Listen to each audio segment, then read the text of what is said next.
If you're a business owner and would like more information on sponsoring Geek Therapy Radio, just email geektherapy@iheartmedia.com. That's geektherapy@iheartmedia.com. Or call 713-212-8422.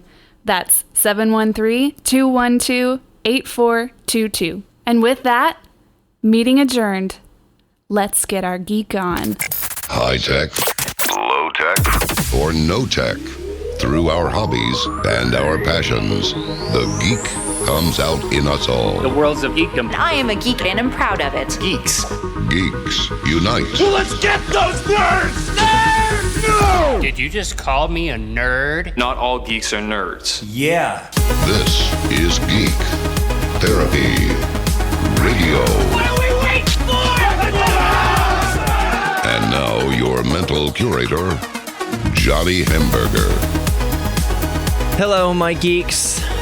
It's me, Johnny Hamburger, your mental curator for this evening, this afternoon, or this morning, whenever you're listening to Geek Therapy Radio, whether you're listening to it on air on the actual broadcast on KPRC 950 AM in Houston tonight at midnight, Sunday morning, I guess you could call it, 12 a.m. Sunday morning.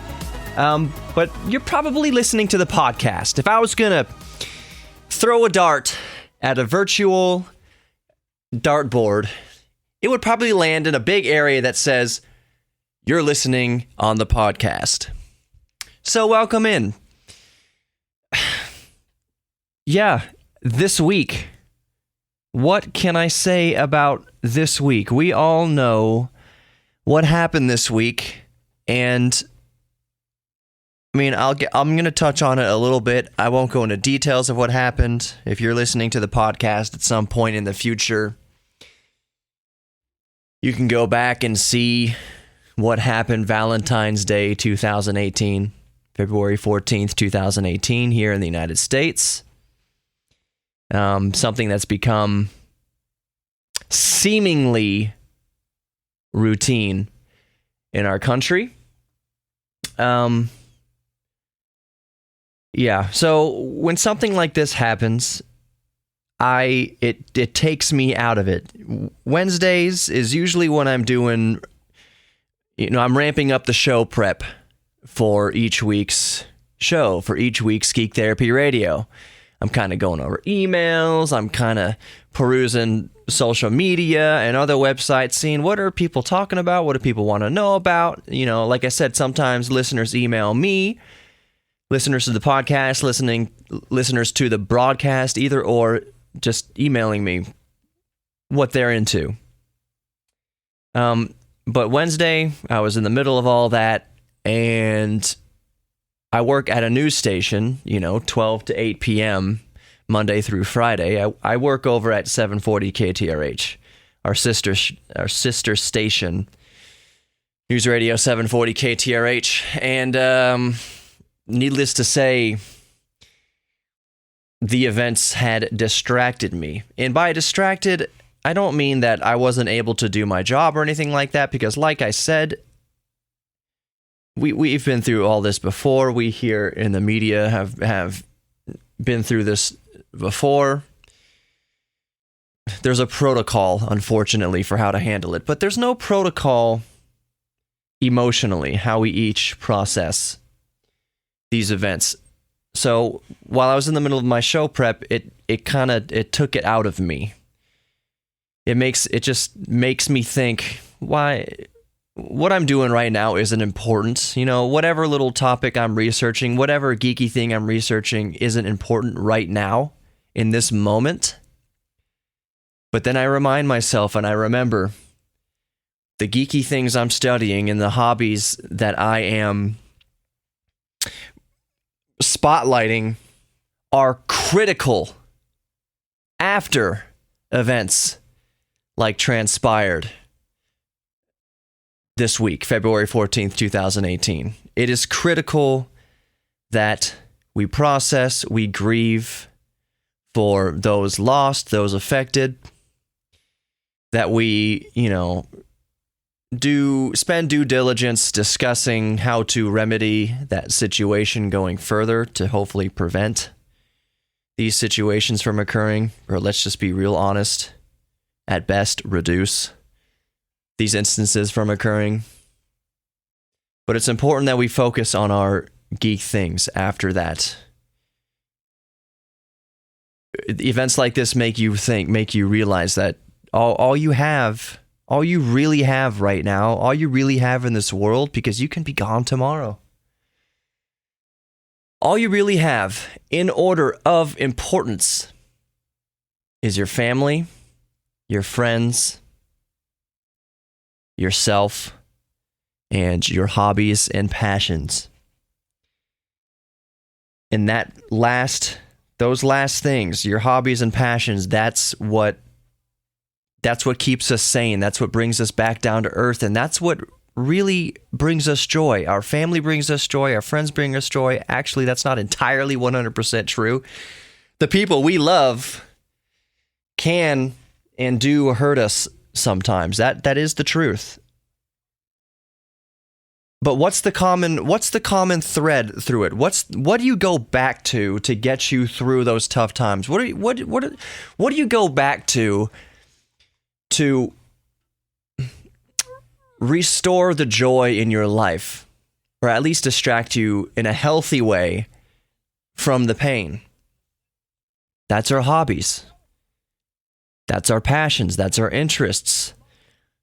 Those are our geek things. Like I said, like I always say, like I preach on this show, preach, is that we are all geeks about something. So this week, more than ever, find what your geek thing is. Reconnect with your geek thing. Reconnect with a hobby. You know, I'll get into it now. I made a post on the website Imgur, imgur.com, with a little backstory behind my handicapped friend Craig. My retarded friend Craig. Retarded is just a term. That's not something I'm using derogatory. That's just the condition. He has Down syndrome. So I made a post saying a little background info on my retarded friend Craig, because a previous poster had posted something the other day that he would go to work out at a gym, and there's a special needs guy who would come into the gym and kind of latched onto him. You know, he was always hanging around, interrupting this gentleman's routine, maybe asking too many questions, or just otherwise being too buddy-buddy, just distracting this gentleman from his normal workout routine. And he was expressing his frustration in that he didn't want to be rude to the man with special needs, but he needed to set some boundaries. And he was trying to set boundaries without being rude, without, quote-unquote, being a bad person. So I commented basically that you're not a bad person. You aren't being a bad person. If you have someone in your life with special needs, in this case Down syndrome, boundaries are important. And I know it's tough. It's easier said than done. So I was given a little background. I did a little story background on my friend Craig, who has Down syndrome, and how it all wraps around into my sister, who is handicapped. She's paraplegic. She drowned when she was 2 years old. She's still alive. She's severely mentally handicapped. Like I said, paraplegic, bedridden, feed through a tube, the whole 9 yards. And I tied it all into, you know, why I started this show, Geek Therapy Radio. I brought my dad into it. Rest in peace, Pops. That part of the reason I'm doing this is, you know, like I said, against his wishes, I got into broadcasting. He's a broadcaster. He did very well in it, rode the wave of mass communication, and he implored me not to get into it. But that I made a post on Imgur with a background behind why I started to do this show and who my friend Craig is, in that I was thinking about having him on the show to figure out, you know, hear from a man with Down syndrome, what he's into. And I know, I've known him for 21 years. I know what he's into. If you know anybody with special needs, they're pretty particular in their daily routine. So I know what he's into, but I want to hear from him. And that's the logistics of getting a coherent interview out of him is going to be difficult but worthwhile. I mean, he can talk, but he's got Down syndrome, so it's tough to communicate and articulate exactly what he's thinking. But I think it'll be an interesting show. I need to be very careful how I go about it. For those, for anyone tuning in to that show who just hears a man talking with a handicap, they might not get it. They might think that I'm just making fun of him, or he's on there for a gag or a laugh.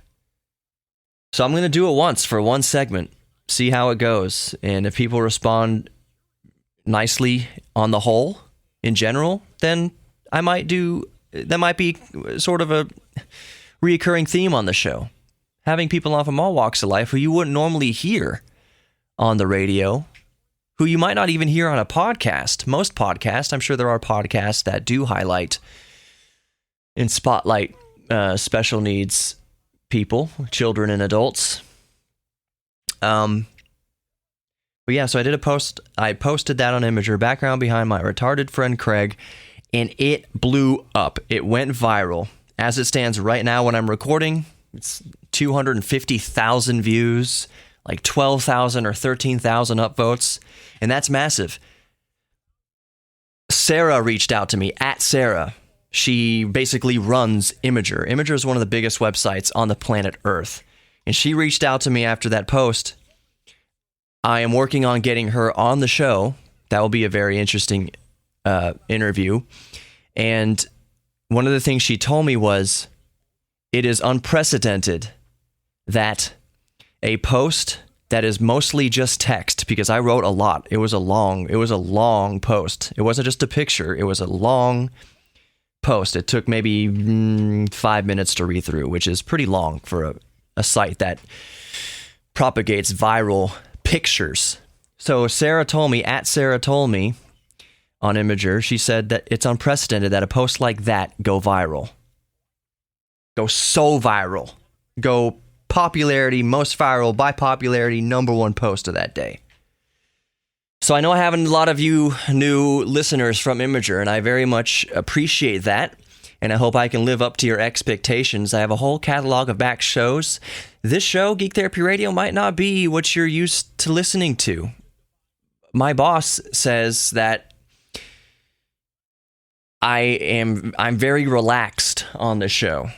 It's not a good or a bad thing. A lot of folks who have radio shows, they bring out their broadcaster voice and they talk about the subjects of the day in a manner like this to assert authority over the information being presented. That's not exactly how I present information. I'm just a geek like everyone else. We're all geeks about something. I'm just a geek, so I'm not going to pretend to be something I'm not. My dad was a broadcaster. That's true. He knew how to bring it, dig down into his chest voice and present information with authority. With authorita. I don't have to, while I'm following in my dad's footsteps, I don't have to be exactly like that, a news anchor man. That's not what I'm trying to be. It is more relaxed. And I know I have a lot of new listeners from Imgur, starting with this episode. A lot of new subscribers, so I thank you very much from the bottom of my heart for lifting that post up and allowing it to connect with you somehow. And I invite you now to email me at geektherapy@iheartmedia.com. That's geektherapy@iheartmedia.com.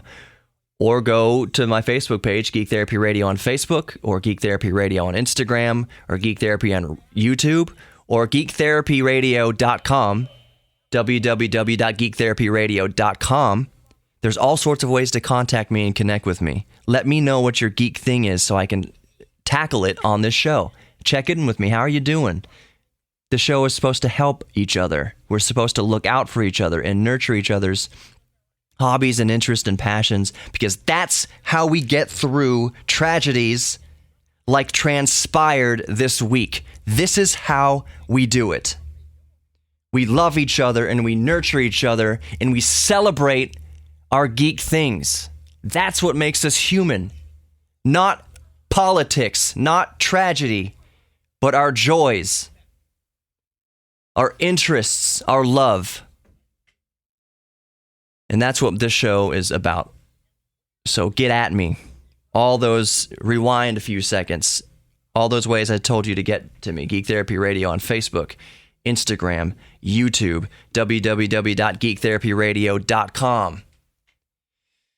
It's Geek Therapy Radio with Johnny Hemberger. Get at me. Let me know how you're doing. Let me know what you're interested in. And I'll do segments and I'll do pieces on what you're into, what you dig. With that, that's the end of a kind of a long first segment. One more time, thank you everybody from Imgur who's new subscribers to this podcast, and everyone and all the Houston Imgurians who are listening to the broadcast and downloading the podcast. Thank you so much. Like I said, I'm working on having Sarah from Imgur on the show to do an interview. I think that would be very interesting. She was worried about, maybe not being so eloquent, and I said, you just leave the flow of it to me. I don't need you to be some eloquent poet. Just be you. That's what the show is about. Just be you. And let's celebrate you. Let's celebrate me. Let's celebrate all you listening. Get at me. GeekTherapyRadio.com and all the social media. Just add Geek Therapy Radio. With that, we'll be right back with more Geek Therapy Radio. I'm going to hit on some actual nerdy topics. Let's dig into it. Let's geek out right now. I will be right back with more Geek Therapy Radio. Don't go anywhere.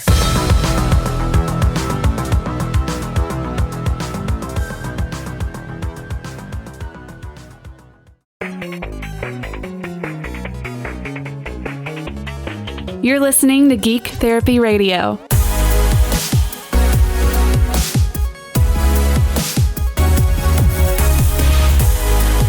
Welcome back to Geek Therapy Radio. Still Johnny Hemberger, your mental curator, this evening, afternoon, or morning, whenever you're listening to the podcast or the broadcast. Breaking news. Breaking news today. As I record this, Friday, the February 16th, 2018. A flight from Dubai to land in Amsterdam had to be diverted and emergency landed in Vienna due to a passenger who refused to stop farting. The passenger was farting so much, seemingly on purpose, much to the chagrin of two Dutch passengers who begged and pleaded with the man to please stop farting. The man continued to fart despite them, just to piss them off, apparently. And a scuffle broke out. The pilot diverted the plane to Vienna, and the four involved in the incident were escorted off the plane, and a couple of them were banned from ever flying on that airline ever again, which is Transavia.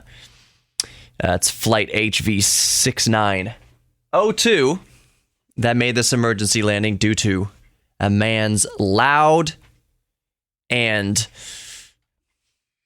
constant farting. That's kind of legendary. You divert a plane to make an emergency landing due to your uncontrollable farting. Well, I say uncontrollable because apparently this guy could have controlled it. He just was deciding to be a little pickle and piss off a couple of Dutchmen by farting, which is funny because I should have to... Let me explain why this is funny. Well, okay, at the very basic, farting is just funny. If you don't think farting's funny, then there's something wrong with you. You need to see a psychologist or something. Farts are funny. I'm not saying that you have to get up and make a speech and give farts and devote your life to nothing but farts. Be a geek about farts. But ripping a good one is funny, okay? Just on that level, it's funny.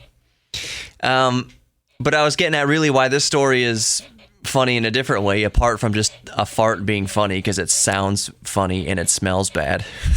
But it's funny because popularly, apparently the Dutch are pretty uncouth in their social etiquette. I've heard. This is only what I've heard because I visit my friend in the Netherlands. I've had him on the show, Daniel S. There's a whole book. There's a coffee table book on the peculiar habits of Dutch people. You know, and it goes everything from the reason why most Dutch people leave their blinds open at night. It's not any voyeuristic thing. It's just like social etiquette. You leave your blinds open to your house so people on the street can look in and see that you're not doing anything illegal or something. I don't know what it was. It was just a peculiar thing that the Dutch do. They leave their windows open, like their blinds open. Maybe not their actual glass open, but like they leave the blinds open so everyone can look inside the house. That's weird to us Americans. Oh, a GTR's driving by. Sweet. Anyways, so the Dutch have been known to, apparently according to this book, and any Dutch people listening can either confirm or deny this, but apparently if you're sitting at a sporting event and you're trying to pick out people from a crowd and guess where they're from, a good way to pick out the Dutch is to find the dude with his finger up his nose. Because apparently that's just a thing. Pick their nose with wild abandon. So it's kind of funny to me that, like, two Dutchmen I gotta stop saying like. That's a horrible habit. It's funny to me that two Dutchmen, according to popular opinion about peculiarities of the Dutch culture, that the two Dutchmen were pissed off at a guy farting. So that leads me to believe that the first 20 farts were probably funny to the Dutchman. Whereas, you know, an American or someone else might be like, oh, one fart, okay, that's a mistake. Two farts, what's happening? After the third fart, somebody would say something. Okay, dude, what's going on? Or miss. We want to be all inclusive here in Geek Therapy Radio. Miss, why you farting so much? But the point is that at what point did the Dutchmen, who are popularly believed to not have such whose social etiquette is a bit foreign to the rest of the world, apparently, allegedly. At what point did the farting get too much that the two Dutchmen stopped laughing, or just simply ignoring it and turned around and said, hey man, knock it off, put a cork in it. Anyways, that was the breaking news of the day. A plane had to be diverted and emergency landed because a guy on a flight from Dubai to Amsterdam would not stop farting. Next subject. So last night, I was up until 4 in the morning. Hold on a second. My CB radio's freaking out back here. Hold on 1 second. La-di-da-di-da. Let me turn off my CB. Making too much noise. Last night, I was up till 4 a.m. And you might be asking, Johnny, why were you up to 4 a.m. last night? Well, I was geeking out. It is something that I hadn't done for a very long time, and I just got lost in the minutia and the cathartic experience and the swearing and the sweating. And this sounds really dirty, but it is not. I was putting a PC together. I haven't done a PC build in a very long time, and this was not a new build. The most powerful PC I have, the most powerful PC I built is purpose-built for production. For audio production, video production, just production, gaming, all that stuff. And granted, I put this thing back together in 2015. It's almost 3 years old at this point. So the specs of the PC are, the processor is an i7 4790K that I have overclocked to 4.6, just a very modest 4.6 gigahertz overclock. So 4790K at 4.6 gigahertz. That's the 1150 socket. 32 gigs of RAM. That's 4 8 gig sticks of 2400 megahertz DDR3. I've got a couple of solid-state drives, one for the boot drive, one as a scratch disk, and then I have a 2 terabyte magnetic hard drive, optical hard drive, whatever you want to call it. I think they're kind of both now. I don't know, whatever. 2 terabyte hard drive for bulk storage for my Steam games, for video games. So what I was doing last night, what I was geeking out over last night was transferring the PC that I have named Demon's Whisper because it is very powerful, but I made it to be completely silent. Fans don't even spin when you're doing light loads, like audio production. No noise coming from it at all. Oh, the GPU in it is a GTX 980. Side note, screw you, cryptocurrency miners. Good luck for the rest of us trying to find RAM at a reasonable price. The price of RAM is just ridiculous. Good luck trying to find good video cards.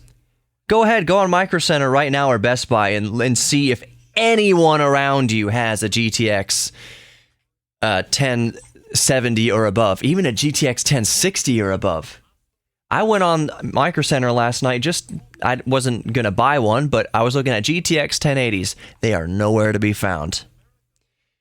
Now, if you're aware of cryptocurrency mining, they use GPUs to do all the compute cycles for this particular endeavor, to do the mining. So people are trying to get rich quick, and they build these PCs, and they cram 4 GTX 1080s in there, or AMD whatevers. So the end result is that the rest of us can't buy a freaking video card for our gaming PCs. It sucks. Side note is, I can't wait for cryptocurrency to crash.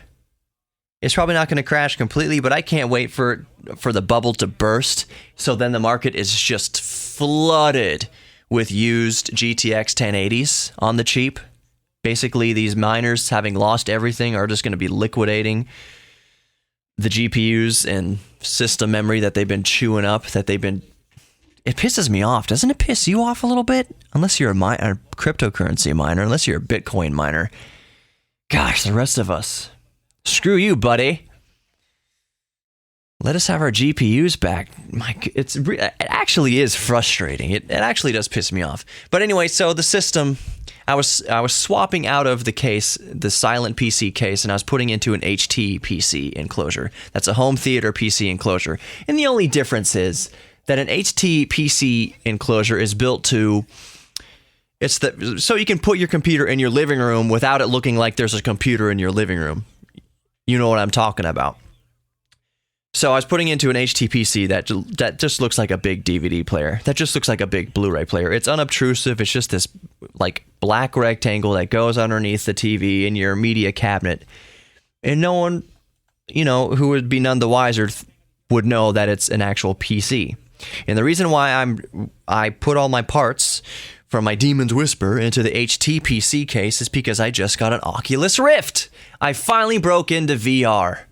And I was running it just to test things out on the old hardware that was in my HT PC, which was an i5, which is fine. That's all you need for running VR. A recent i5, I think, what was 37? It was a 3000 series i5, perfectly fine. The video card was a GTX 750 Ti, which, meh. Got the job done to some degree, but really, that GTX 980 and that overclocked i7, that's going to make VR almost perfect. For VR, you need 90 frames per second each eye. Each eye is a different screen, and you need both screens running at least 90 frames per second so that you don't get nausea, apparently. Things need to be smooth in VR or else you get fatigued. Anyways, that's it for this segment of Geek Therapy Radio. I have something really cool to talk about next segment. This little tiny gaming device that goes on our keychain. It's really neat. So stick around. I'm going to tell you about that next segment. More Geek Therapy Radio to come. I am Johnny Hamburger. Go visit all the social media stuff. Get in touch with me. www.geektherapyradio.com. Geek Therapy Radio on Facebook. Geek Therapy Radio on YouTube. Geek Therapy Radio on Instagram. All that good stuff. We'll be right back with more Geek Therapy Radio. Don't go anywhere.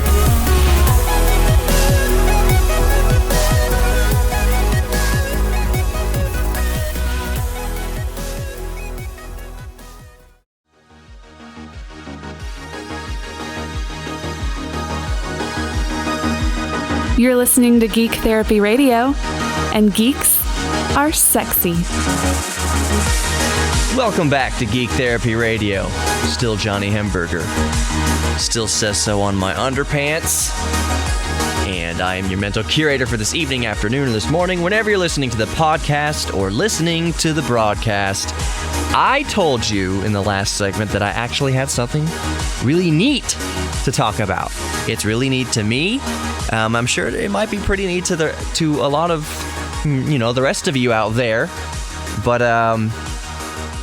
we've come... The world of emulation, of video game emulation, is saturated. I mean, I don't know any other way really to put it. There are so many emulation devices out there, and for those uninitiated, emulation means to play a video game from one console basically on another console, usually a computer. For instance, playing Super Nintendo games on your PC, or playing Sega games on your iPhone, or Sega games on your Android. Whatever it is, emulation is basically playing any game on a system it was never designed for. And emulation is not, for the most part, perfect. It can't emulate perfectly how it ran on the original hardware, the original cartridges running on the original hardware. But that's not really my point with this segment. I wanted to introduce a product that I've seen that's come along and that I've got kind of mixed feelings about. And like on the surface, it seems really, really cool. But once you kind of think about it, then I can understand where somebody would be a little iffy on it. Basically what it is, it's a crowd-funded device. It's a device undergoing crowdfunding. And it's called... What is it called? It's called the PocketSprite. I almost forgot for a second. It's called the PocketSprite. All one word. PocketSprite. This thing isn't out yet. I'm not being paid to endorse this at all. And I'm not really endorsing it because some of you might not like it. And again, I'm not sure how I completely feel about it yet. That said, I do want one. I don't know if I'm going to crowdfund it. It takes a $55 pledge. This thing is going to cost theoretically $55 if you pledge to the crowdfunding campaign right now. That doesn't seem like a whole ton of money for what this thing promises to be. But let me get into some specs of it. Again, it's called the PocketSprite, all one word. And as you can imagine, it's designed to fit in your pocket. It's actually designed to clip onto your keychain. This thing is tiny. I haven't found any specs for the screen size, even though I've seen a video of the, prototype being played and handled and all that kind of stuff. I'm guessing the screen on it is 1 inch. So think about that. 1 inch is about the distance, roughly, not exactly, but roughly the distance from the first knuckle of your index finger, like the knuckle at your fingertip, and the middle knuckle. Like the distance between those, if you curl your finger kind of over, that's about 1 inch. So picture that on this device. And it's easy to see that this was a device meant to be so small that not only does it fit on your pocket, but it's supposed to hang from your keychain, or it can hang from your keychain. That's really cool. But if you remember the Game Boy Micro, see, I was about to say that this wouldn't work. Like, this wouldn't work, the screen's too small. But you remember the Game Boy Micro? That worked. You just kind of held it closer to your eyes. That, I forget what the exact measurements on that screen were, but it was tiny. The screen wasn't over more than 1 inch. If it was, I want to say it's like 1.2 inches maybe. Anyways, this thing is small. It's meant to click on your keychain. And the built-in emulators are Game Boy Color, Game Gear, and Sega Master System. That's what this comes with it for now. But this thing is completely open source. Anybody who buys one is allowed to take it apart and manipulate it and hack the software, do whatever they want. So there probably be more emulators on it. That's just what it comes with. Game Boy Color, Sega Master System, and Game Gear. That's what comes on this thing. And let's get into a little bit more specs on it. One of the coolest things you'll be able to do with this is transfer your ROMs to the device over Wi-Fi. As I understand it, it doesn't have a micro SD card, any external storage on it. I don't know that at this time. I can't find anything about that, so I'm assuming that it's got built-in storage. But it creates a little Wi-Fi network, so you just connect to the device's Wi-Fi, to the PocketSprite's Wi-Fi, and you transfer the game ROMs over to that game ROMs, wink wink, that you already own at the physical cartridge form. So anyways, the speaker, or the screen, like I said, 1 inch, I'm guessing 1 inch, full color OLED. OLED, that's really good. That means it's going to have super black blacks and super great colors. That's good. OLED, that's a great display technology. One of the features it says it has, which doesn't make any lick of sense to me, says 8-bit speaker. A speaker is a physical device. A speaker is a cone and a coil and a magnet, and it wiggles back and forth. How is a speaker 8-bit speaker? I deduce that they mean that the sound chip, is probably 8-bit. Is 8-bit. It's an 8-bit system, obviously. Well, actually, I don't know. I don't know. No. Because, okay, 8-bit speaker, that doesn't make a lick of sense. That's stupid. It's just a speaker, but it does 8-bit audio. That really, why is it saying that? So far, the systems they say that come with it, yes, they are 8-bit emulators. Game Boy, Game Boy Color, Sega Master System, and Game Gear. Those are all 8-bit systems. But this brings me to my next spec, the processor and the guts. It's a dual-core 240 megahertz ESP32 processor and 520K of RAM. So half a megabyte, basically, of RAM. 520 kilobytes of RAM. Well, let's go back to that processor. Dual-core, that's already way overkill for 8-bit. 240 megahertz, that's already way overkill for 8-bit. And I'm guessing the ESP32, I'm guessing the 32 in that code on the processor means 32-bit. So I wonder what other emulators will work on this little teeny tiny pocket-sized device. This little device that's meant to hang on your keychain, looks like a little Game Boy. The processor obviously is a 32-bit dual-core 240 megahertz processor. That being said, emulating 16-bit, emulating Super Nintendo and Sega and all those other 16-bit systems is pretty difficult to do on a handheld device. Raspberry Pi does it. I know that my old PSP from 2006 does emulate Super Nintendo games, but there's a lot of Super Nintendo games, 16-bit games, that the PSP struggles. You are frame skipping like a son of a mug on that thing. It's a single core whatever, and it struggles with 16-bit. This is a dual core, 240 megahertz, apparently 32-bit processor. So why do they advertise 8-bit speaker? What the heck does that even... That doesn't mean anything. That's arbitrary and dumb. Kind of like they don't give the screen size on here. They don't give the storage capacity on here. They don't tell if you get external storage on here yet.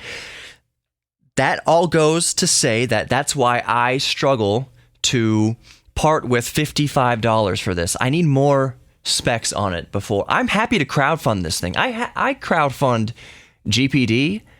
I have the GPD Pocket and the GPD Win. I have both those things. I'm hesitating on the GPD Win too because that thing's really expensive. But I've crowdfunded before from reputable companies that actually come out with a product. And the fact that so far, and this is early on, the fact that so far this PocketSprite, the details it's released are shady to say the best. 8-bit speaker, but it's got a dual-core 240 megahertz 32-bit processor and 520 kilobytes of RAM. I need more specs than that. It's a really cool device in theory, and I probably am going to get one. That's really cool. Hang on your keychain. That thing is probably going to be smaller than the key fob to my car. Maybe the same size. I don't care about holding it close to my face as long as the buttons are good, as long as I can do a Hadouken in Street Fighter. That's my test. That's my go-to test if controls are good, to test out how good the controls are. A Hadouken. Down, forward, punch. Okay, technically down, diagonal forward, punch, whatever. Just the Hadouken controls. If I can just rip off those Hadoukens, boom, boom, boom, boom, boom, boom, in Street Fighter 2. with no problem, that means the controls are good. That's what I care about. I always care about the controls. Controls in a good screen. I don't care about the screen size necessarily, but controls, good controls, a good screen. We'll see. The PocketSprite, I have no details on when it's coming out. And like I just went over, the specs on it are already shaky. But with that, we'll get right back to more Geek Therapy Radio. I'm going to touch on a few other topics here in the last segment. So stick around for that. I'm Johnny Hamburger. Go hit up all the social media. Like, follow, and subscribe. Geek Therapy Radio on Facebook, Instagram, YouTube. All that good stuff. GeekTherapyRadio.com. GeekTherapy@iHeartMedia.com. That's the email. GeekTherapy@iHeartMedia.com. Stick around. We'll be right back.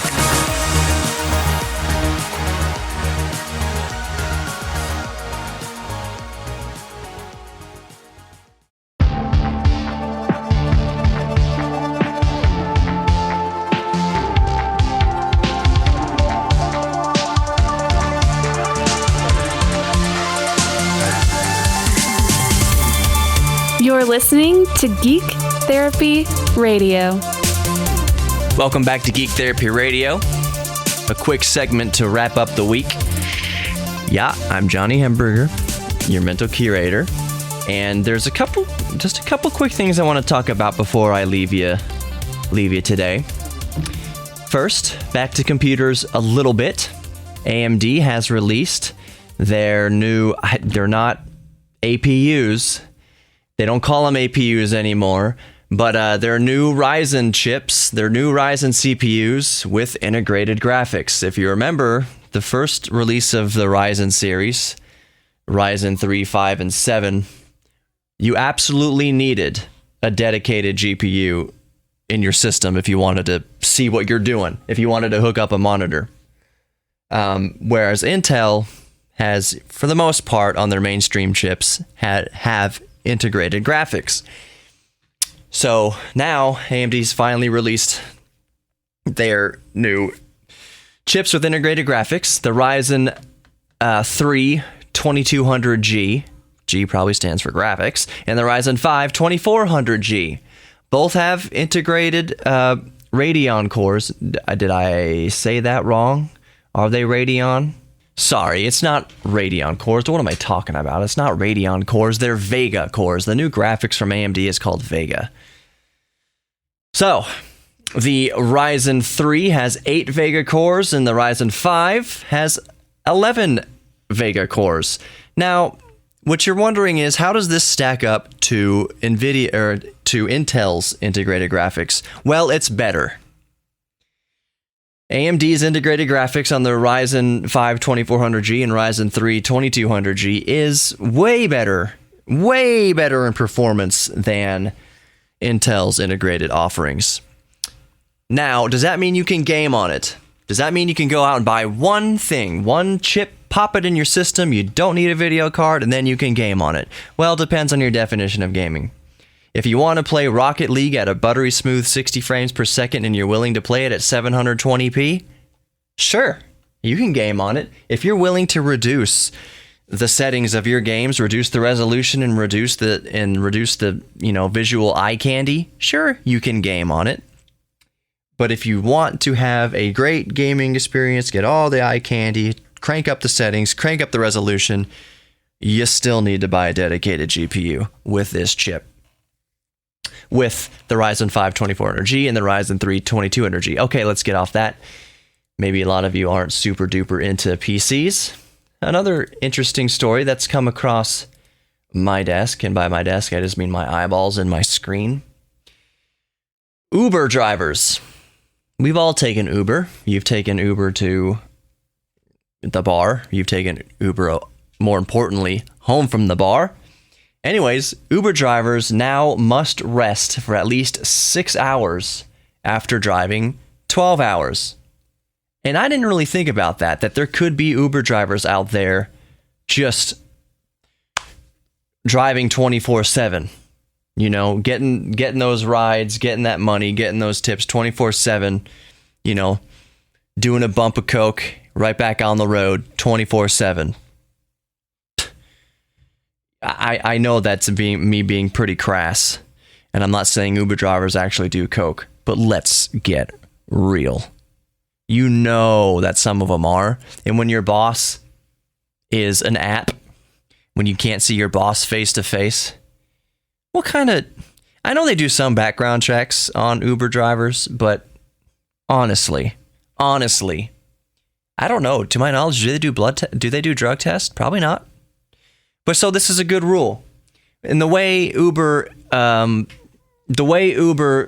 implements this rule is if you have your Uber app open, if you're an Uber driver and you're logged into Uber for 12 hours, it logs you out. And you cannot take another ride. You cannot give another person a ride, take another fare for 6 hours. You are locked out of your Uber account for 6 hours until you can log in again and drive. The idea is, of course, that you get some freaking rest. Driving for 12 hours a day is tough. It's tough to do it on a road trip where there's, relatively no traffic. And Uber drivers are driving around a lot of the day through heavy traffic.